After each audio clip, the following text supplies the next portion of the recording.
జిమ్లో ఎన్ని ప్లేట్స్ ఉంటాయో అన్ని ప్లేట్స్ వేసేసుకుంటారు లెగ్ ప్రెస్ మిషన్కి.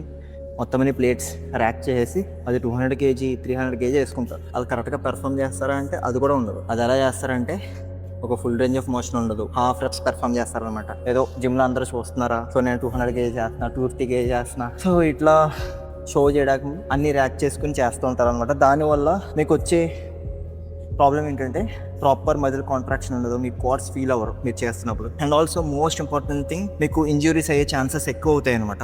లైక్ మీరు ఎప్పుడైతే ఒకేసారి పుష్ చేస్తారో 200 kg పైకి వెళ్ళినప్పుడు మీ నీస్ లాక్ అయినప్పుడు మీకు ఇంజ్యూరీ అయ్యే ఛాన్సెస్ ఎక్కువ ఉంటాయి అనమాట. ఎక్కువ టెన్షన్ క్రియేట్ అవుతుంది మీ నీ మీద, మీ క్వాడ్ కంటే మీ నీ మీద ఎక్కువ పడిపోతుంది. ఇప్పుడు నేను చెప్పేది ఏంటంటే, మీరు ఎప్పుడైతే లెగ్ ప్రెస్ చేస్తారో మీరు కొత్తగా వెయిట్ వేసుకోండి, ఈగోకి వెళ్ళిపోకుండా మోడరేట్ వెయిట్ అనేది చూస్ చేసుకుని డీసెంట్. మీరు ఎప్పుడైతే కిందకు వస్తారో ప్రాపర్గా డిసెండ్ అవ్వాలి, అది కూడా స్లోగా రావాలి, స్లోగా డిసెండ్.